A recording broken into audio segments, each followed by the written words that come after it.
Hey guys, happy almost 2020 or 2020. Can't believe it. 2019 has come and gone. Today's video is going to be a little chatty because I wanted to do a 2019 planner lineup review and tell you what worked and what didn't work. I did recently a post, or not a post, I'm sorry, an Instagram story of what I plan on doing for 2020, but also kind of one of the things I want to do in 2020 was to touch base on what worked and what didn't work and what I could do different or what I'm going to do different in 2020. I am going to do a separate video of my 2020 lineup of my planners, which I am so glad I have that already settled. And my goal is to keep it the same until something drastically happens or changes. So how I'm going to do this is I'm going to go pros, cons on each planner, but I'm not going to do it by size. I'm going to go through it by in the order that I used them throughout the year. So let's go ahead and get started. The first planner that I want to talk about is the Erin Condren Life Planner. It's from January to December. This planner was, I say it jokingly, but it's my security blanket. It was my security blanket because of it represented balance and stability in my life. My life in 2019 changed with two amazing blessings. I became a mother, and my husband changed careers, and they were just two prayers that were answered after, after praying and hoping for both. More so being a mother, and that was something that really changed our life. And it changed our life in more ways than one, but it was also very overwhelming and chaotic. And I say this with the biggest heart, but it got nuts and it got crazy, and you have to adapt to a new normal. So 2019 was about that. Was what's my new normal, and incorporating new routines, new planning new things and everything. And this planner was able to give me that planner piece in a way, and it was just amazing. I used this as my main planner, home planner, husband schedule, appointments, the whole works. I also used it as a decorative planner. I could do a flip through of this planner. It can either be silent or I can talk through whatever you guys want. Just post it in the comments, and I can more than happy to do a separate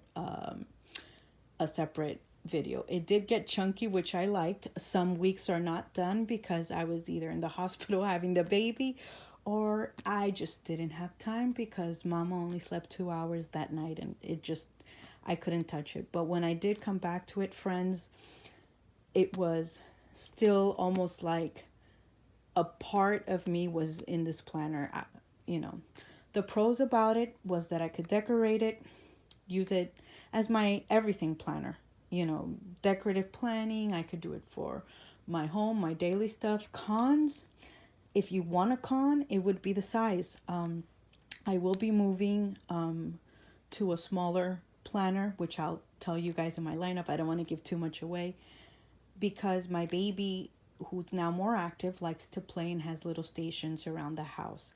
And sometimes if I have 2 seconds or 5 minutes to jot stuff down, I can bring the planner with me. And I've noticed that she's Miss Grabby Hands and likes the big planners.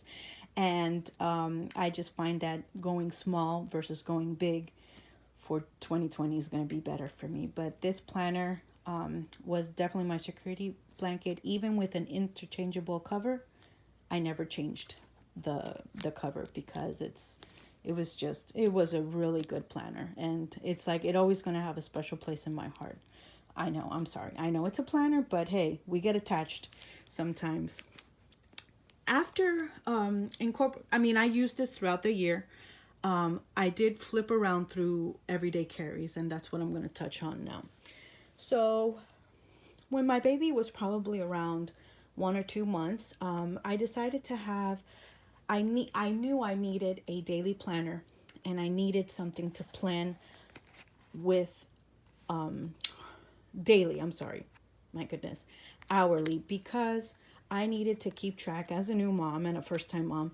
I needed to keep track of diaper changes, feedings, and so forth every day. And even with a big handwriting, this passport size worked great, and it was portable because I was able to carry it to the kitchen, to the living room, even stick it in my pocket when my hands were full, which there still are full, but 90% of the time with a baby. And I could put this on my nightstand also and just jot stuff down and everything. I did put 2 other inserts, but as you can see, they weren't touched. And they're from Yellow Paper House, which has awesome inserts. The pros is that this passport size is very convenient. The leather is very durable. The cons is that I don't know. I just didn't use it. There's no cons. It's a great size. Even for myself that I have big handwriting,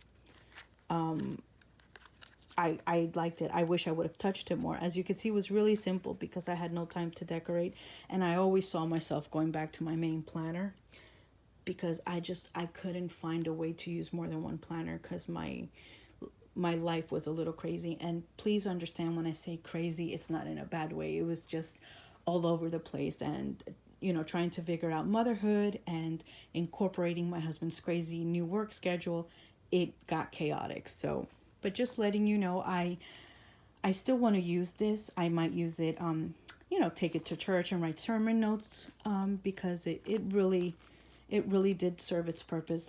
The first couple of weeks I used it. I wish I could have used it more. Then we moved on to my Hobonichi Techo Avec 2019. I got this from the Hobonichi buy sell trade because I wanted to try it out. I was in a Midori A5 notebook, tried bullet journaling the year before, and I love One Book July. One Book July to me this year, my baby was almost 3 months. We were getting kind of out of the newborn stage where I could kind of take a breath a little bit more and actually plan. So what I did is, although I was still using this for decorative, I've kind of moved a little bit out of that and used this as my not only planner, but for July, this was my only planner. I still decorated and threw some stuff in there to have it filled because white blank pages drive me nuts. So I decided to use this as my commonplace book, my planner, my memory keeping. I did it all. My favorite, pros. Favorite thing, vertical planning. That was awesome. And I found that I didn't use the hourly. I just liked making lists. I'm a list maker. Apparently, I like lists. I love Post-its. I like just writing things down and highlighting them. That worked. Worked so much that I used this book all the way till August. And I did go back to this because I used this more for decorative. But this was, I guess, turned into my everyday carry. Turned into something that I touched every day, and I really liked it. The only two cons is the size. Although this Avec, I'll tell you one thing, if you're just carrying this out, the Avec by yourself, or just carrying the Avec solely with a pen pouch, it's doable because it's very light. If you have the cousin gets way too heavy and way too chunky. This, I just used it 2 months. No, I think I ended at beginning of September, and look how chunky it is. So it is lightweight, but the cousin is not, and it's just too big, a little bit too big. And then the dated pages every day. I am not a daily journaler. I am not. I can't stand seeing blank pages, so that aggravates me and bothers me because I feel like I need to write something or fill it up somehow, but I feel like it's wasted. So that's the only pro. You see, I didn't have nothing, so I just fill it up with stickers, and it drove me nuts. I just don't like it, so that's the only thing that I didn't like. I always keep saying that I need to try a vertical planner, maybe Passion Planner or the Erin Condren or Happy Planner vertical planner with hourly, because maybe that'll work. Or heck, just get 2 A5 Hobonichi Tetravix and just call it a day, and that made my planner. And with the dates, just washi them out. I don't know, but it is something that I'm willing to try for a year if I can stick to it. My problem is I have a hard time sticking to something. But at the same time, I always go back to this planner and say, no, you sort of did stick to me. So it's a good reminder that I can do it if I put my mind to it and get away from the ooh, shiny syndrome. Okay, I talked too much about this. I'm going to put this away now. Yeah. But so I used this till about September. And then my wonderful friend sent me this beautiful nude pattern Filofax personal.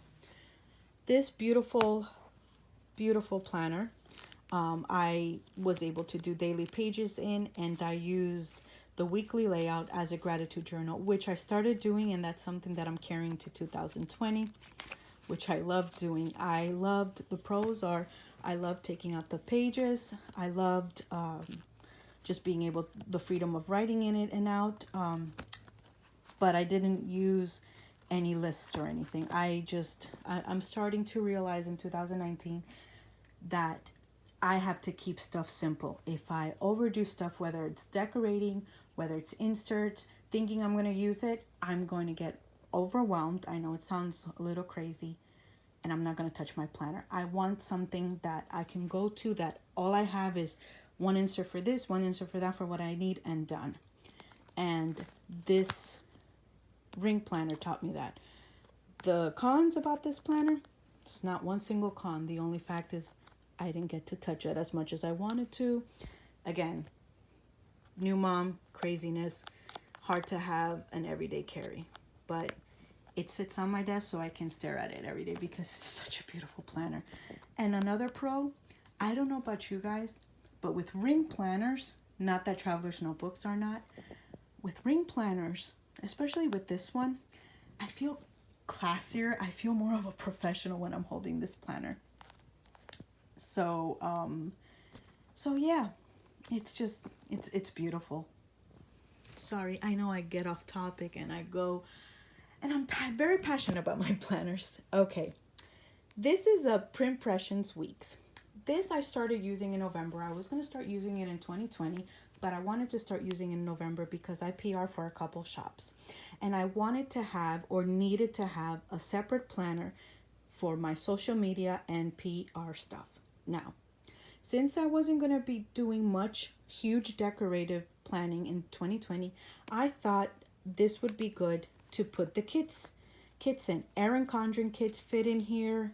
PP Weeks, B6 size kits fit in here. So I said, perfect. This will be my pretty, oh my gosh, look at that Instagram picture planner. I like it. Pros, I like it because of the size. A little taller than a Hobonichi Weeks.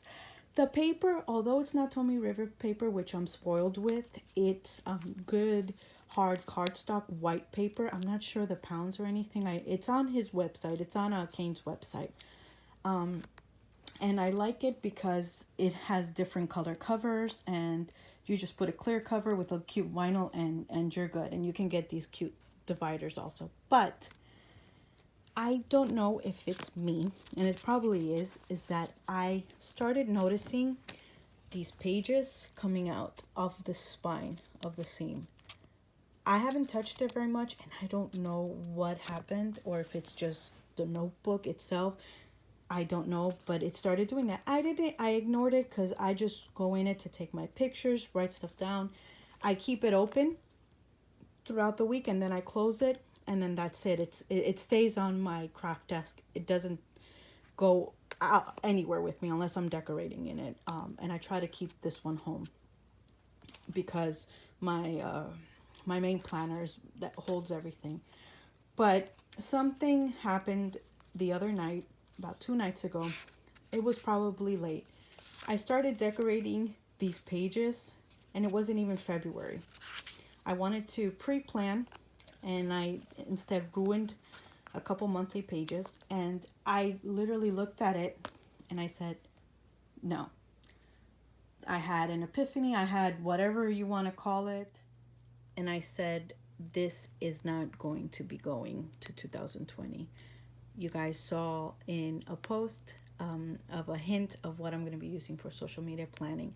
And the only con with this is, of course, the pages fell out. But like I said, I don't think it's the notebook. I think it was maybe me, messing with it. And also, I need more wider space.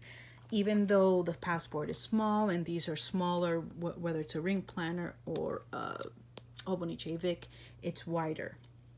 And I feel more comfortable, especially being right-handed, writing with more wider space. Thank you so much for watching, and if you have any questions or thoughts or comments, please post them down below. I would love to hear from you. Feel free also to DM me on Instagram if you want me, as well as comment below any further flip throughs of any of these planners, or if you just have any questions for me, I would love to hear from you. 2019 was super amazing. You guys were so supportive, not only on Instagram, which I was able to do a giveaway because of my followers, and also YouTube. I wasn't as much as on YouTube, but that's one of my goals for 2020 is to give you more videos, whether I have a tripod or not. I'm all about giving you the deets and the juice and the good and ugly of planning of our planner community from this girl's perspective. So have a beautiful and blessed 2020. I wish all your dreams and all your goals come true, and let's make it a beautiful, beautiful year and even beautiful decade. Hugs and kisses.